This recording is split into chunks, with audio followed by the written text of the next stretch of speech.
Welcome to a midweek edition of Wardy's Waffle. As you can see, I am not in Lincolnshire. I'm having a break in Wales and I've got a fantastic little tractor just coming out this shed.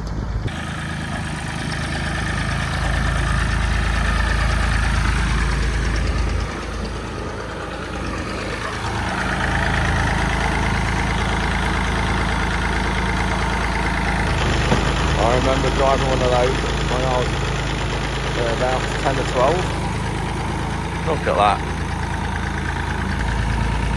So this is Hugh. Can't just remember his second name. He's a well-known sheepdog trainer. Here's his sheepdogs. Well, one of them, the others are through there. This is where we've been staying for the week. The front is the other side. So I've got Hugh here. We've just taken it out the shed as you've just seen. So Hugh, how long have you had this tractor? About 12 years now. Right. And I paid 3,600 for it. Yeah. And the chap had done it up. Yeah. But when I first saw it, it was in a hell of a mess. There was this sort of, you know, the lights. Yeah. Plastic. Yeah. And I told him that I didn't want the cap. Yeah. Because it wouldn't go to the shed. Yeah. So he put some new mud guards on it. And he gave me a new seat as Yeah, well. yeah, look at that. Yeah. It's been well worth it. Oh, it's fantastic condition. Yeah, Unbelievable. Yeah. It really is. You'd be lost without it, what you're doing. It will be, yes. Yeah. And you were saying as well about sheepdog training. You train sheepdogs as well. Breed and train sheepdogs. Breed and train them, yeah. And it's fantastic what you do in this area. I love being in this area. Yeah, it's brilliant. And these are the black sheep we've got. What breed are they? They're Hebrides cross Welsh Black Mountains. Right. And they cling together better. Yeah. To train the dogs. Right. Yeah. They stick together well. Yeah. You can see that. No, they're good. The only trouble is now that I'm getting too old to train. Yeah, we're all getting too old to do a few things. I know. Brilliant. Yeah. No, it's fantastic when you look at that. Brilliant. Great. Thank you, Hugh. Thank you. Oh, you're welcome. The box belongs to David Williams Elizabeth. Oh, does it? I don't think he'll remember now. No. You got some good soil in there. I could do with that in Lincolnshire. Yeah. Look at that. Yeah, but when you look at this tractor, the mud guards are in fantastic condition. Yeah. Not a spot of rust on them anywhere. I remember all this, the foot pedal there. I remember the one I had with the cab. You had to put the canvas cab came down here and your foot pedal was outside. Your toes got cold using it. And there's the hydraulic controls. Yeah, just fantastic condition. What a tractor. Yeah, just brilliant. And the 148 that we had on the farm at Leadenham, they had a little lever in there called a multi-power lever that you just went up or down, and it just gave you a bit more speed without clutching and changing gear. Fantastic.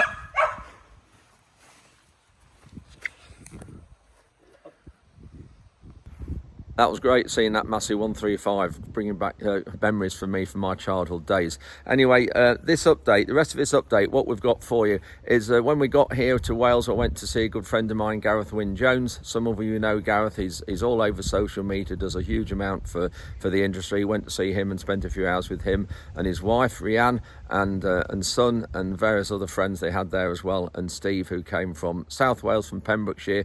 So we had a good gathering on Saturday afternoon and a lot of fun. You'll see some snippets from that. And also we went to one or two of the beaches we've seen, so we're going to have a bit of an update on various things we've done here in Wales. Before I left, we had a call with the RPA.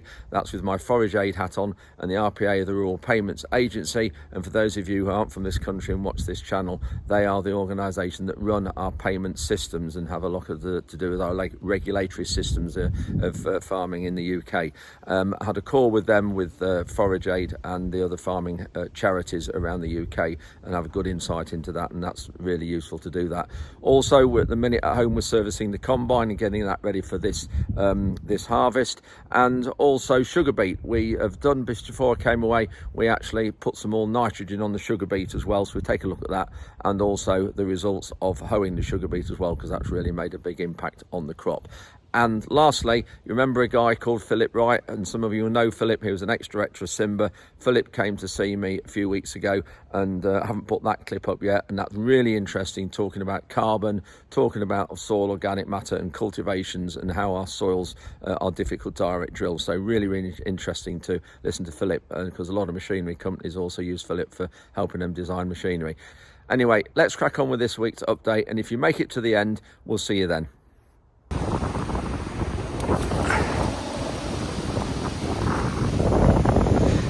This is on Cricketh Beach. Fabulous place here. The castle in the background on the hill. Tide's been right in, it's just on its way out now. Dogs are loving it. Nala's enjoying the stones out the water. Frankie isn't quite so sure of the water. Come on, Frankie. Nala, that's it.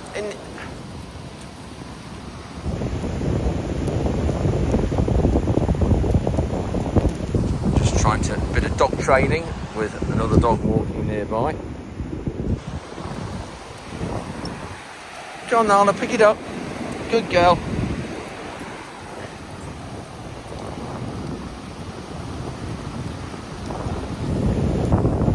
Frankie's not sure. All Nala wants is this stone. You know that.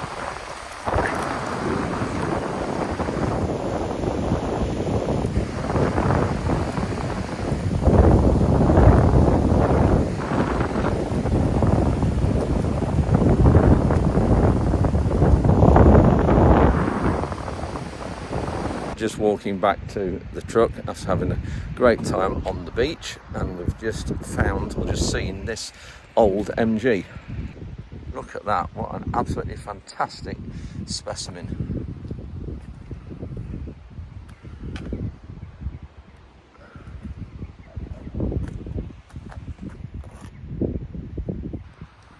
This is in the car park at Cricketh, not far from the castle, which is just up there.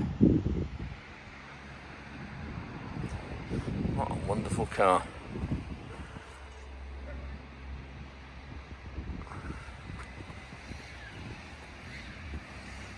There's a scuff mark on this side which he won't be pleased with, or she won't be pleased with, whoever owns it.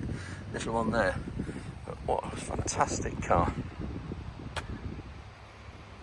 They're just leaving at the same time as we are.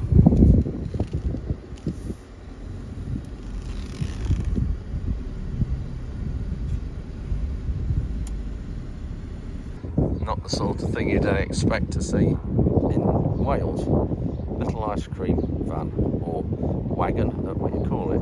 Brilliant. Roaring trade today.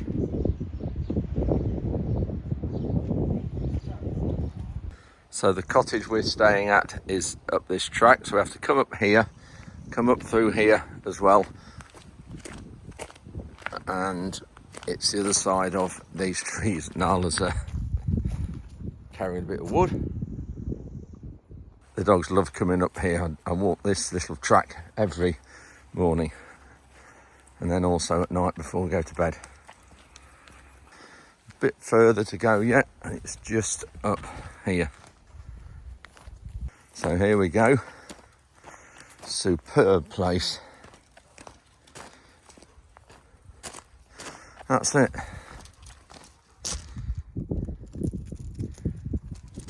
Great location.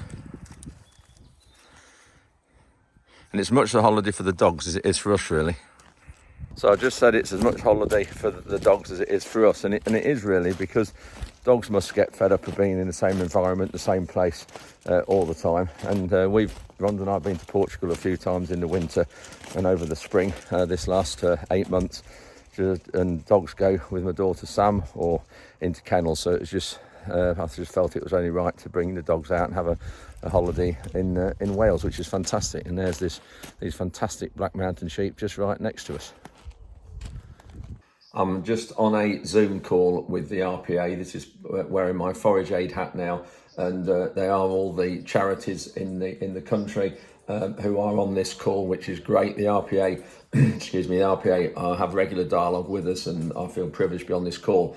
And I will say they are talking and listening, the RPA, to what we're saying, and I will continually fight for some of these standards, because I know that the standards on the new SFI, that's the Sustainable Farming Incentive, is some of the standards aren't still right for all farms. They're sort of still highlighting and pushing for standards for easy working farms, easy soils, and I've said that I think that we need to be just keep looking at these standards for all soil types, not just sandy soils and easy working farms.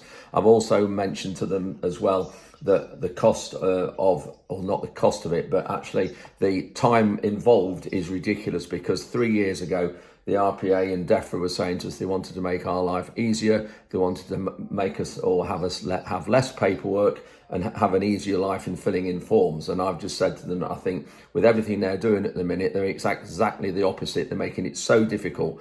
There's so many challenges in farming at the minute today, so many things happening, that all they're doing is making life difficult by giving us more red tape and not less. So I have highlighted this to the RPA just now, and Sandy's taking notes down, and I think it's good that they're listening to us. But we just must keep banging the drum, because there are still things that's not right with this SFI, and one mainly is the payments as well. The payments are not good enough for the work involved in us delivering some of these schemes. This is the sugar beet field down on the heavy ground, and the hoe has done a really good job here. I'm really pleased with this. It should have made a big difference to it. I can see it has pulled some weeds up. We'll just have a look in here, but you can see straight away down here, a bit of variation just at the start of the run here, but up the field, it's looking really good, and definitely worthwhile getting the hoe out.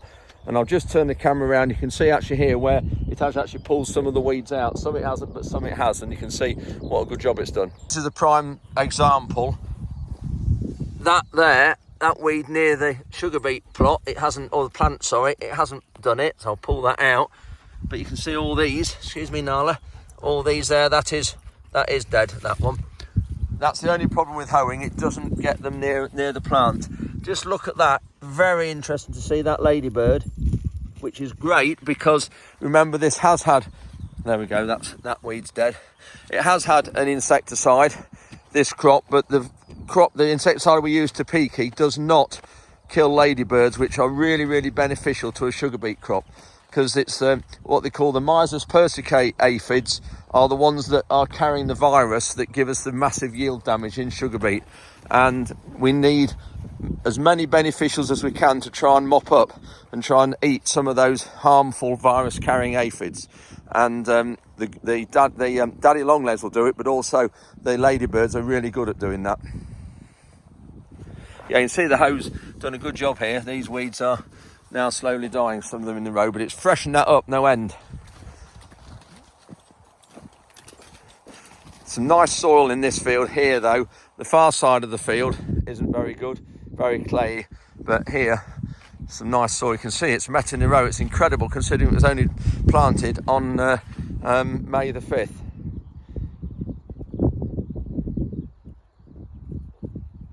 I've now come to the other end of the field, and you can just see here it's nowhere near as good, and this corner a lot heavier soil, and you can see how wet it was when we planted. Made some ruts here with the drill. Can't quite see those so well. I need something for size. Frankie, come on here, come on Frankie, good girl. Good girl, come on. You can see that lump there, it's a huge lump it's fetched out. Well done, Frankie. Come on this way, in here. You can just see here how bad these ruts are. That's it, in you come, good girl. That's it. So yeah, really bad just here. Thank you, Frankie, good demonstration there. Yeah, when you look at my hand, that just shows, look at that, how bad that is. So it's really wet in this corner. We've got the combine in bits behind us. We had the winter inspection done January, February time, and now we're doing the repairs on that sort of inspection to know, because Ryan's here and Ryan's gone through it with Ruben, and then we're getting everything ready and replacing lots of parts on it.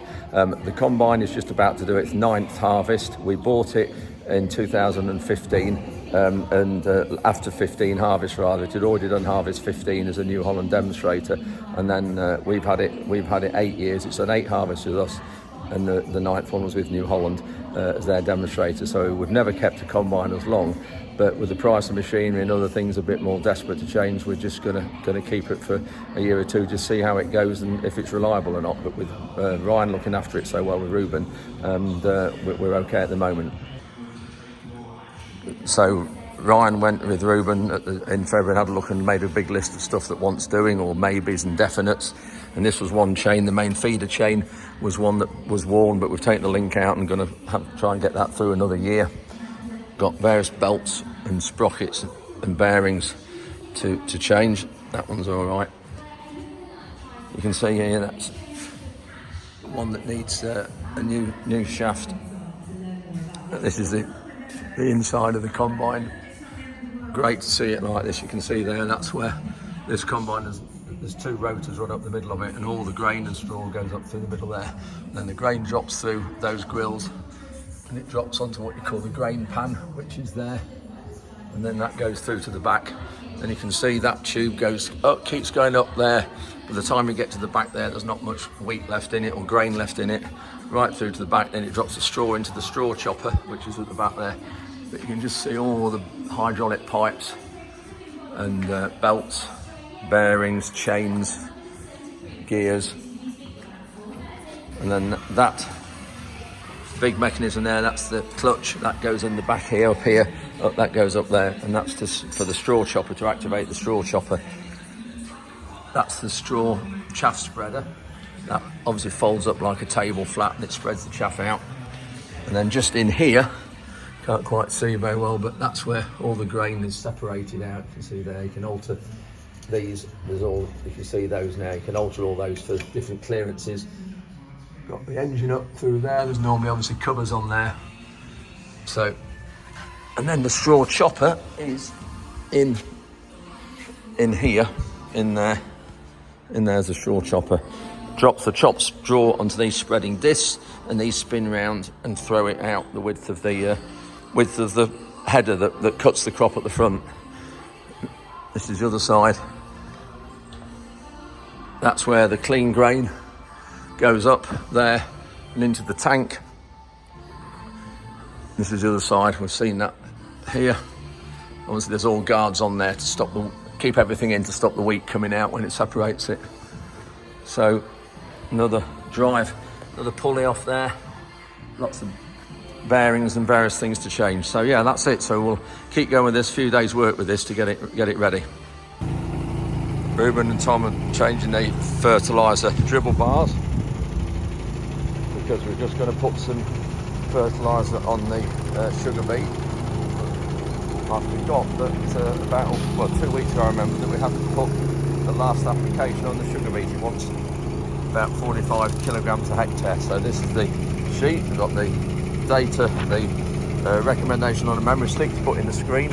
So these are the dribble bars we use. You can see the fertiliser comes out there. We just need to change the number. You can see on the top here. Let's just go here. So the bigger the number, let's just go. It's upside down. There we go. So the higher the number there, the more it puts on. So you can go right up to 3, 4, 5, 6 up there. So we're going to be putting on a total of 235 litres a hectare, but that is only 143 litres a hectare of nitrogen, the rest water. So it's just to weaken it down a bit. Obviously this is liquid nitrogen we're putting on. It's just to weaken it down a little bit so that it doesn't scorch it quite so much. So Tom's been to fetch some from Omex today with the Bowser, some liquid fertiliser, 30% nitrogen. We're putting some water in it from the rainwater tank. Sorry, this phone keeps going out of focus. From the rainwater tank, putting it into there, mixing it up, so it'll all be mixed up, ready to go straight in the sprayer here. So Ruben's just folding the sprayer up to go and fill the Bowser. That'll be good just to get this done. So you can see the nitrogen going on through the dribble bars. If I get close enough, there we go. So yeah, we're putting a fair bit of water with this, as you've just seen. to sort of weaken it down a little bit and just help the scorch. You can see there the GPS switching it off all on its own because it's coming into the headland.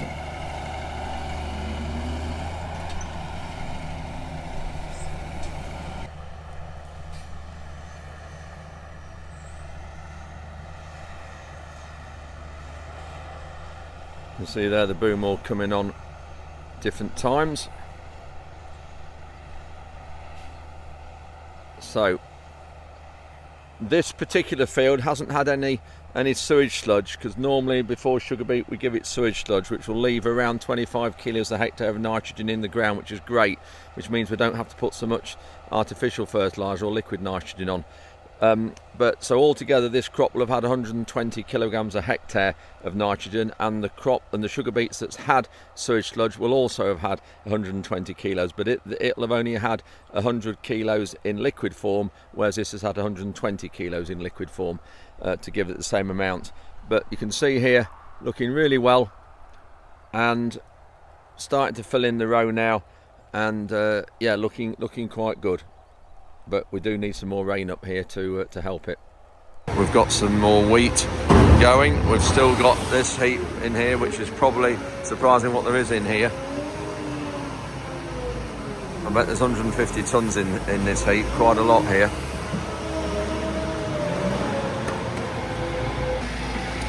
And unfortunately this was sold only about 2 months ago, so it's only going out at 195. Which that's 195 pounds a tonne, and obviously when it was at its height a few months ago, or even a year ago I suppose, it was 330, something like that. And you might think, well, why didn't we sell it all when it was that price? Yes, we ask that now, and as they always say, hindsight's great, but at the time we thought it could have gone more, could have gone to 400 the way it was looking at. So we'll see. Making a fair row. Now the exhaust is off. We're in trouble now. Who have we got in the back? He's living the dream. Stevie babe and Rhonda. We're heading up to Tin Llwyfan on the Carnevai mountain. I'm not going to say that, we'll just get there.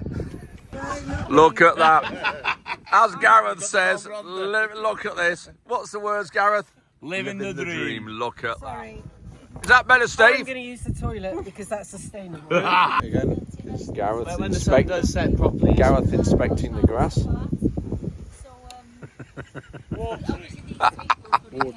It hasn't had much rain for a while. That's a drone.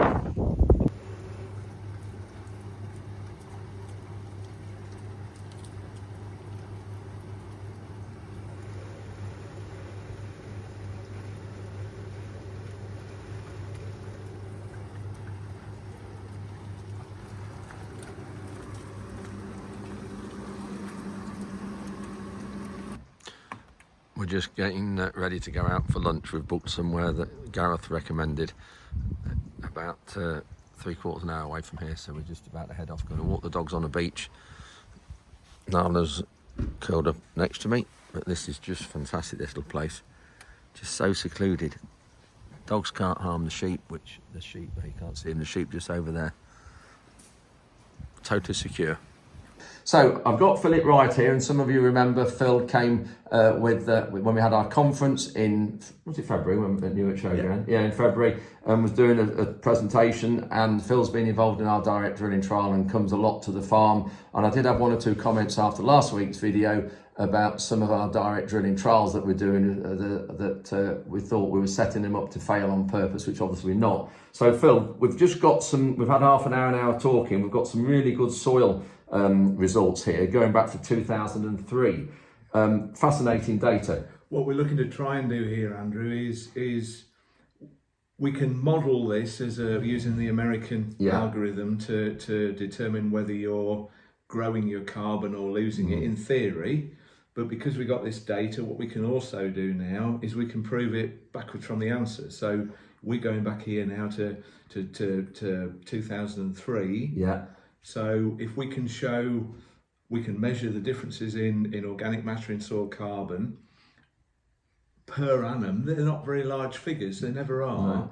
Massive difference in soil, massive difference in... Yeah. So what we can now show is by your method of reducing soil intensity, tillage intensity, reducing that, we can actually now start to hold on to more carbon. We can make the soil more resilient. So ultimately then you can take advantage of that and do less cultivation, not zero, because we know your soils here, particularly down here at the glebe, they've got a high silt fraction, they run together. Direct drilling these soils is almost impossible, I would say, although direct drilling is an interesting term, isn't it? I think you're doing, if we can get round to doing the bare minimum, that's appropriate for maximising your yield, because at the end of the day, anyone who's farming, if we can get the most roots growing through our soils to structure the soil, the roots are the things that do it in the end. What we don't want is to compromise yield, otherwise we're compromising roots, the very thing that ultimately you're going to structure your soil with. So if we can keep the yields up, and if that means that we've got to give the roots the occasional pathway to get through barriers that are there from whatever, difficult seasons, the silt fraction particles washing down and starting to block the filter up a bit, so as they do that, then a bit of metal just helps the roots to maximum. And just touching on that field, you've been involved with this trial for us for a number of years, looking at it on this cover crop trial field. And we look at various times throughout the year and dig holes, and we really do struggle to make it work, don't we? It can be tricky. It can be tricky.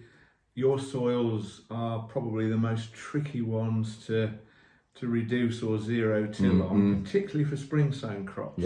It's the area back in the 70s did a lot of work on it. And the thing is, with our soils, a lot of our that particular field, there's about 80% combination silt or clay in various mixtures. It's that combination. It's a tricky combination. They're going to need some structural help. And that's not an admission of failure, it's just good practice. If you didn't give them help and you waited and waited for them to come right,